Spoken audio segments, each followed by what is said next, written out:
چند ہفتے گزرنے کے بعد جب امامہ کو یقین ہو گیا کہ وہ ڈاکٹر ثبت علی کے ہاں محفوظ ہے اور کوئی بھی وہاں تک نہیں پہنچ سکتا، تو اس نے سالار سکندر کو فون کیا۔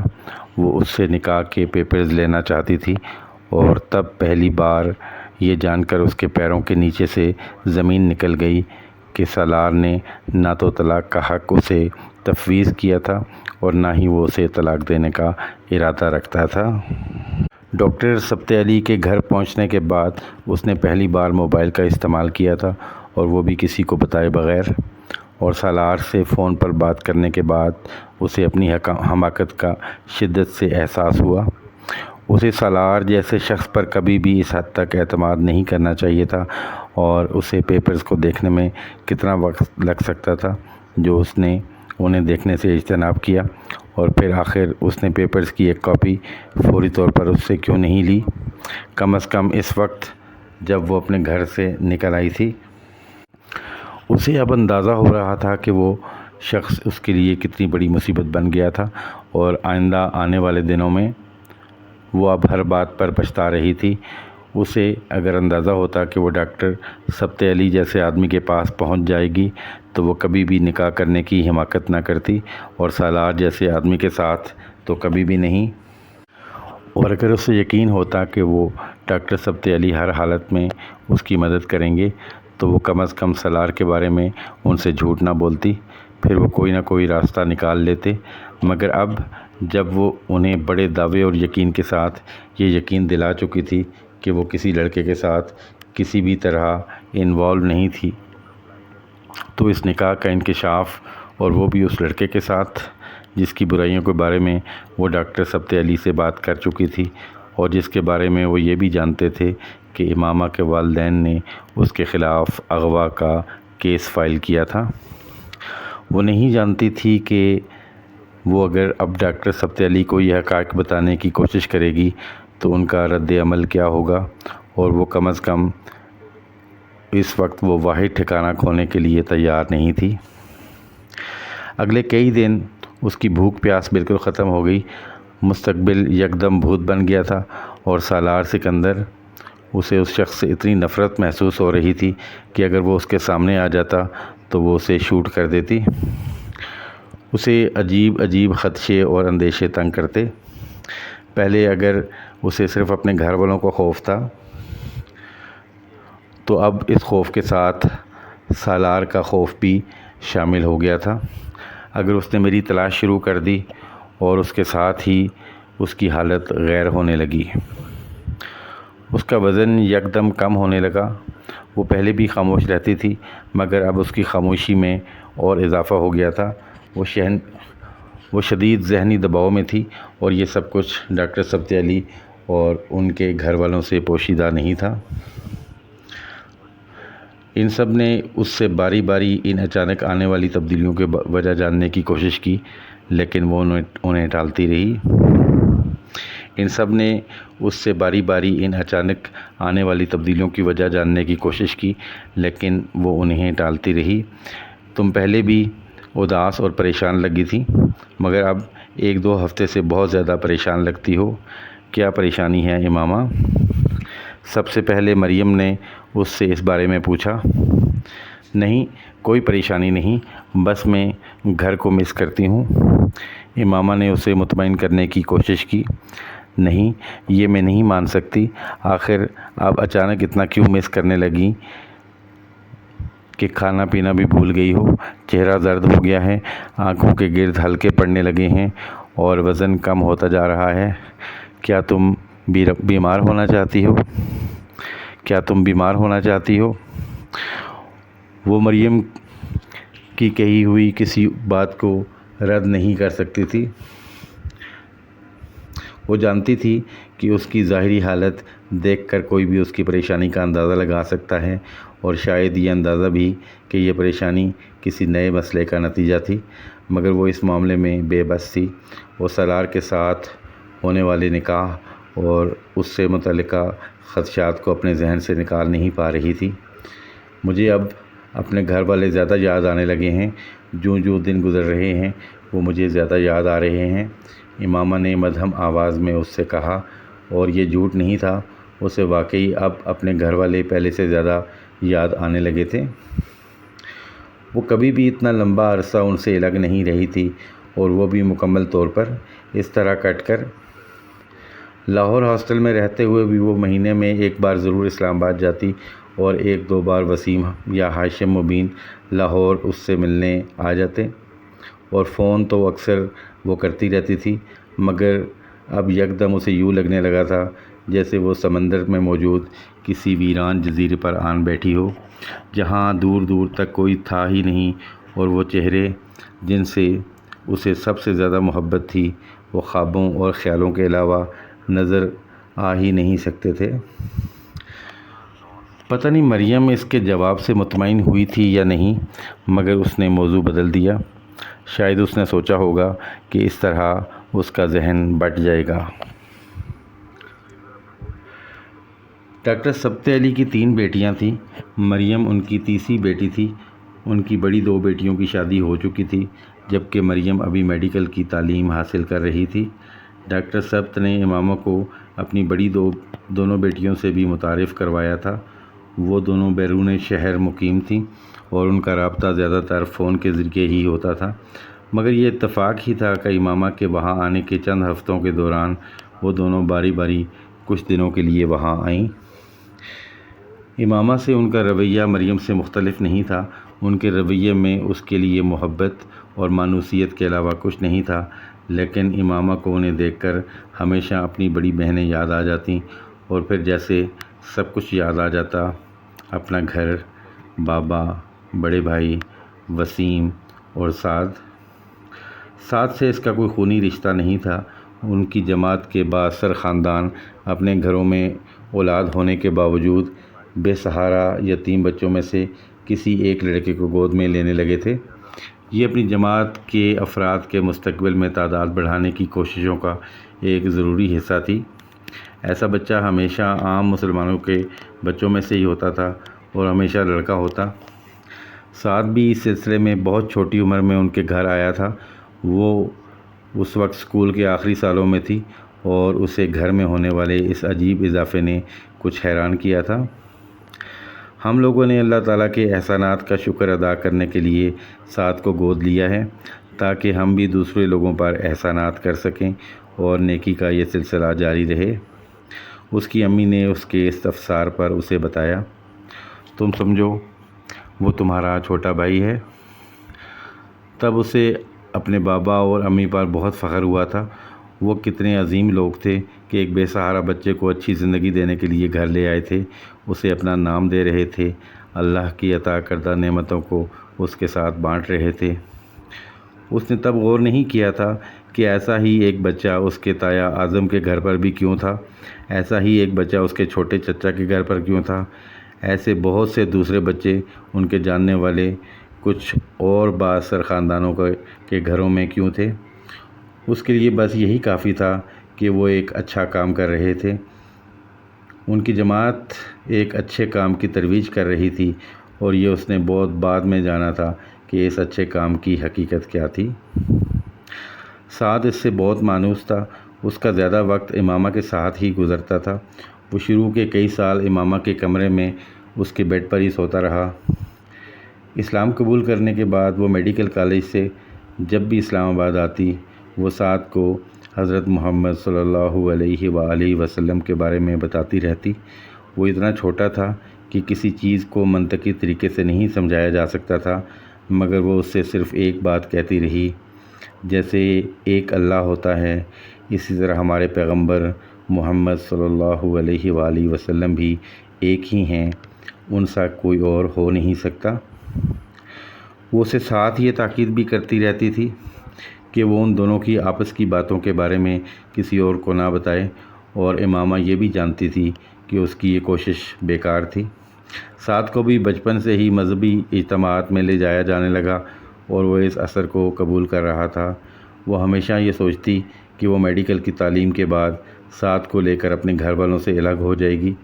وہ یہ بھی جانتی تھی کہ یہ کس قدر مشکل کام تھا۔ اس نے گھر سے بھاگتے ہوئے بھی سعد کو اپنے ساتھ لے آنے کا سوچا تھا، مگر یہ کام ناممکن تھا۔ وہ نہیں چاہتی تھی کہ وہ اسے لاتے ہوئے خود بھی پکڑی جائے، وہ اسے وہاں چھوڑ آئی تھی، اور اب ڈاکٹر سبت علی کے ہاں پہنچ جانے کے بعد اسے اس کا بار بار خیال آتا۔ اگر وہ کسی طرح اسے وہاں سے لے آتی تو وہ بھی اس دلدل سے نکل سکتا تھا، مگر ان تمام سوچوں، تمام خیالوں نے اپنے گھر والوں کے لیے اس کی محبت کو کم نہیں کیا، نہ اپنے گھر والوں کے لیے، نہ جلال انصر کے لیے۔ وہ ان کا خیال آنے پر رونا شروع ہو جاتی اور ساری رات روتی ہی رہتی۔ شروع کے دنوں میں وہ ایک الگ کمرے میں تھی اور مریم کو اس کا اندازہ نہیں تھا، مگر ایک رات وہ اچانک اس کے کمرے میں اپنی کوئی کتاب لینے آئی۔ رات کے پچھلے پہر اسے قطعاً یہ اندازہ نہیں تھا کہ امامہ جاگ رہی ہوگی۔ وہ نہ صرف جاگ رہی ہوگی بلکہ رو بھی رہی ہوگی۔ امامہ کمرے کی لائٹ آف کیے اپنے بیڈ پر کمبل اوڑھے رو رہی تھی۔ جب اچانک دروازہ کھلا تو اس نے کمبل سے چہرے کو ڈھانپ لیا۔ وہ نہیں جانتی تھی کہ مریم کو کیسے اس کے جاگنے کا اندازہ ہوا تھا۔ امامہ جاگ رہی ہو؟ اس نے امامہ کو آواز دی۔ امامہ نے حرکت نہیں کی، مگر پھر مریم اس کی طرف چلی آئی اور اس نے کمبل اس کے چہرے سے ہٹا دیا۔ میرے اللہ، تم رو رہی ہو اور اس وقت؟ وہ اس کے پاس ہی تشویش کے عالم میں بیڈ پر بیٹھ گئی۔ امامہ کی آنکھیں بری طرح سوجی ہوئی تھیں اور اس کا چہرہ آنسوؤں سے بھیگا ہوا تھا، مگر اسے سب سے زیادہ ندامت پکڑے جانے کی تھی۔ اس لیے تمہیں راتوں کو نیند نہیں آتی کیونکہ تم روتی رہتی ہو اور صبح یہ کہہ دیتی ہو کہ رات کو سونے میں دقت ہوئی، اس لیے آنکھیں سوجی ہوئی ہیں۔ بس تم آج سے یہاں نہیں سوؤ گی، اٹھو میرے کمرے میں چلو۔ اس نے کچھ برہمی کے عالم میں اسے کھینچ کر اٹھایا۔ امامہ ایک لفظ نہیں بول سکی، وہ اس وقت بے حد شرمندہ تھی۔ مریم نے اس کے بعد اسے اپنے کمرے میں ہی سلانا شروع کر دیا۔ راتوں کو دیر تک سونے کا وہ سلسلہ ختم ہو گیا، مگر نیند پر اس کا اب بھی کوئی اختیار نہیں تھا۔ اسے نیند بہت دیر سے آتی تھی۔ کئی بار مریم کی عدم موجودگی میں اس کی میڈیکل کتابیں دیکھتی اور اس کا دل بھر آتا۔ وہ جانتی تھی سب کچھ بہت پیچھے رہ گیا تھا۔ صبح مریم اور ڈاکٹر سبت کے گھر سے چلے جانے کے بعد وہ سارا دن آنٹی کے ساتھ گزار دیتی، یا شاید وہ سارا دن ان کے ساتھ رہنے کی کوشش کرتی تھی۔ وہ اسے اکیلا نہ رہنے دینے کی کوشش میں مصروف رہتی تھیں، مگر ان کے ساتھ ہوتے ہوئے بھی وہ پتہ نہیں کن کن سوچوں میں ڈوبی رہتی۔ اس نے سالار کے ساتھ دوبارہ رابطہ کرنے کی کوشش نہیں کی تھی۔ وہ جانتی تھی اس کا کوئی فائدہ نہیں تھا۔ اس کی ذہنی پریشانی میں اضافے کے علاوہ اس رابطے سے اسے کچھ حاصل ہونے والا نہیں تھا۔ اسے ڈاکٹر سبت علی کے ہاں آئے 3 ماہ ہو گئے تھے، جب ایک دن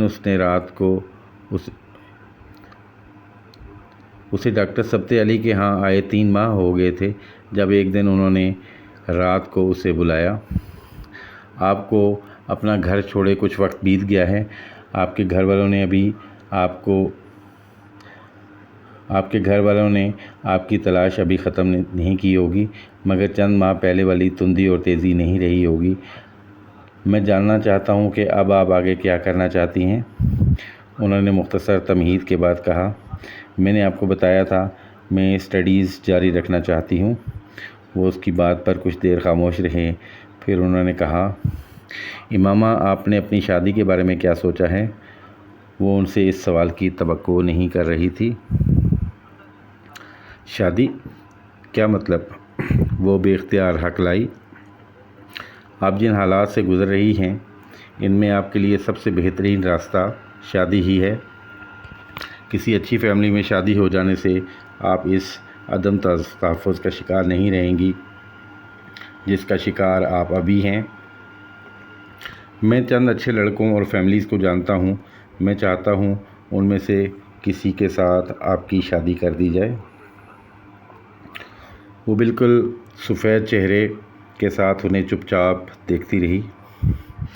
وہ ان کے پاس آنے سے بہت پہلے اپنے لیے اسی حل کو منتخب کر چکی تھی، اور اسی ایک حل کو ڈھونڈتے ڈھونڈتے وہ سالار سکندر سے نکاح کی حماقت کر چکی تھی۔ اس وقت اگر وہ سالار سکندر سے نکاح نہ کر چکی ہوتی تو وہ بلا حیل و حجت تو وہ بلا حیل و حجت ڈاکٹر سبتی علی کی بات ماننے پر تیار ہو جاتی۔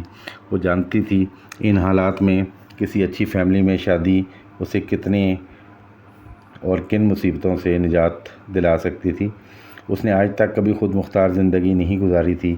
وہ ہر چیز کے لیے اپنی فیملی کی محتاج رہی تھی، اور وہ یہ تصور کرتے ہوئے بھی خوفزدہ رہتی تھی کہ آخر وہ کب اور کس طرح صرف اپنے بل بوتے پر زندگی گزار سکے گی۔ مگر سالار سے وہ نکاح اس کے گلے کی ایسی ہڈی بن گیا تھا جسے وہ نہ نگل سکتی تھی اور نہ اگل سکتی تھی۔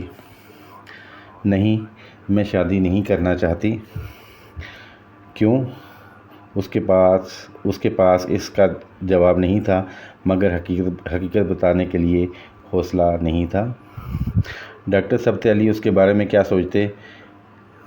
یہ کہ وہ ایک جھوٹی لڑکی ہے جو اب تک انہیں دھوکہ دیتے ہوئے ان کے پاس رہ رہی تھی، یا یہ کہ شاید وہ سالار سے شادی کے لیے ہی اپنے گھر سے نکلی تھی اور باقی سب کچھ کے بارے میں جھوٹ بول رہی تھی؟ اور اگر انہوں نے حقیقت جان لینے پر اس کی مدد سے معذرت کر لی یا اسے گھر سے چلے جانے کا کہا تو؟ اور اگر انہوں نے اس کے والدین سے رابطہ کرانے کی کوشش کی تو؟ وہ 3 ماہ سے ڈاکٹر سبتی علی کے پاس تھی۔ وہ کتنے اچھے تھے وہ بخوبی جانتی تھی، مگر وہ اس قدر خوفزدہ اور محتاط تھی کہ وہ کسی قسم کا رسک لینے پر تیار نہیں تھی۔ میں پہلے اپنی تعلیم مکمل کرنا چاہتی ہوں تاکہ کسی پر بوجھ نہ بنوں، کسی پر بھی۔ شادی کر لینے کی صورت میں اگر مجھے بعد میں کبھی کسی پریشانی کا سامنا کرنا پڑا تو میں کیا کروں گی؟ اس وقت تو میرے لیے شاید تعلیم حاصل کرنا ممکن بھی نہیں رہے گا۔ اس نے ایک لمبی خاموشی کے بعد جیسے کسی فیصلے پر پہنچتے ہوئے ڈاکٹر سبتی علی سے کہا، امامہ، ہم ہمیشہ آپ کی مدد کرنے کے لیے موجود رہیں گے۔ آپ کی شادی کر دینے کا یہ مطلب نہیں ہوگا کہ میرے گھر سے آپ کا تعلق ختم ہو جائے گا، یا میں آپ سے جان چھڑانا چاہتا ہوں۔ آپ میرے لیے میری چوتھی بیٹی ہیں۔ امامہ کی آنکھوں میں آنسو آ گئے۔ میں آپ پر کوئی دباؤ نہیں ڈالوں گا، جو آپ چاہیں گی وہی ہوگا۔ یہ صرف میری ایک تجویز تھی، ڈاکٹر سبتی علی نے کہا۔ کچھ سال گزر جانے دیں، اس کے بعد میں شادی کر لوں گی، جہاں بھی آپ کہیں گے، اس نے ڈاکٹر سبتی علی سے کہا، مگر ابھی فوری طور پر نہیں۔ ابھی مجھے سالار سکندر سے جان چھڑانی ہے، اس سے طلاق لینے کا کوئی راستہ تلاش کرنا ہے۔ وہ ان سے بات کرتے ہوئے سوچ رہی تھی۔ کس شہر میں پڑھنا چاہتی ہیں آپ؟ ڈاکٹر سبتی علی نے مزید کوئی دباؤ نہیں ڈالا۔ کسی بھی شہر میں، میری کوئی ترجیح نہیں ہے، اس نے ان سے کہا۔ وہ اپنے گھر سے آتے ہوئے اپنے سارے ڈاکومنٹس، اپنے پاس موجود زیورات اور رقم بھی لے آئی تھی۔ جب ڈاکٹر سبتی علی نے اس گفتگو کے چند دن بعد اس کو بلا کر ملتان میں اس کے ایڈمیشن کے فیصلے کے بارے میں بتانے کے ساتھ اس کے ڈاکومنٹس کے بارے میں پوچھا تو وہ اس بیگ کو لے کر ان کے پاس چلی آئی۔ اس نے ڈاکومنٹس کا ایک لفافہ نکال کر انہیں دیا، پھر زیورات کا لفافہ نکال کر ان کی میز پر رکھ دیا۔ میں یہ زیورات اپنے گھر سے لائی ہوں۔ یہ بہت زیادہ تو نہیں ہیں، مگر پھر بھی اتنے ہیں کہ میں انہیں بیچ کر کچھ عرصہ آسانی سے اپنی تعلیم کے اخراجات اٹھا سکتی ہوں۔ نہیں، یہ زیورات بیچنے کی ضرورت نہیں ہے، یہ آپ کی شادی میں کام آئیں گے۔ جہاں تک تعلیمی اخراجات کا تعلق ہے تو آپ کو پتہ ہونا چاہیے کہ آپ میری ذمہ داری ہیں، آپ کو اس سلسلے میں پریشان ہونے کی ضرورت نہیں ہے۔ وہ بات کرتے کرتے چونکے۔ ان کی نظر اس کے ٹیبل پر رکھے چھوٹے سے کھلے بیگ کے اندر تھی۔ امامہ نے ان کی نظروں کا تعاقب کیا۔ وہ بیگ میں نظر آنے والے چھوٹے سے پستول کو دیکھ رہے تھے۔ امامہ نے قدرے شرمندگی کے عالم میں اس پسٹل کو بھی نکال کر ٹیبل پر رکھ دیا۔ یہ میرا پسٹل ہے، میں یہ گھر سے لائی ہوں۔ میں نے آپ کو بتایا تھا مجھے سالار سے مدد لینی تھی، وہ اچھا لڑکا نہیں تھا۔ وہ انہیں اس کے بارے میں مزید نہیں بتا سکتی تھی۔ ڈاکٹر سبتی علی پستول کو اٹھا کر دیکھ رہے تھے۔ چلانا آتا ہے آپ کو اسے؟ امامہ نے افسردہ مسکراہٹ کے ساتھ اس بات میں سر ہلا دیا۔ کالج میں NCC کی ٹریننگ ہوتی تھی۔ میرا بھائی وسیم بھی رائفل شوٹنگ کلب میں جایا کرتا تھا، کبھی کبھار مجھے بھی ساتھ لے جاتا تھا۔ میں نے اپنے بابا سے ضد کر کے خریدا تھا۔ یہ گولڈ پلیٹڈ ہے۔ وہ ان کے ہاتھ میں پکڑے ہوئے پسٹل کو دیکھتے ہوئے مدھم آواز میں کہہ رہی تھی، آپ کے پاس اس کا لائسنس ہے؟ ہے مگر وہ ساتھ لے کر نہیں آئی۔ پھر آپ اسے یہیں پر رہنے دیں، ملتان ساتھ نہ لے کر جائیں، زیورات کو لا کر میں رکھوا دیتے ہیں۔ امامہ نے سر ہلا دیا۔ ناظرین، اس کے ساتھ ہی یہ قسط اپنے اختتام کو پہنچی۔ آنے والی اقساط کو بر وقت دیکھنے کے لیے چینل جہان خودی کو سبسکرائب کر لیجیے گا۔ حاضر ہوتے ہیں ایک نئی ویڈیو کے ساتھ، تب تک اجازت دیجیے گا۔ اللہ نگہبان۔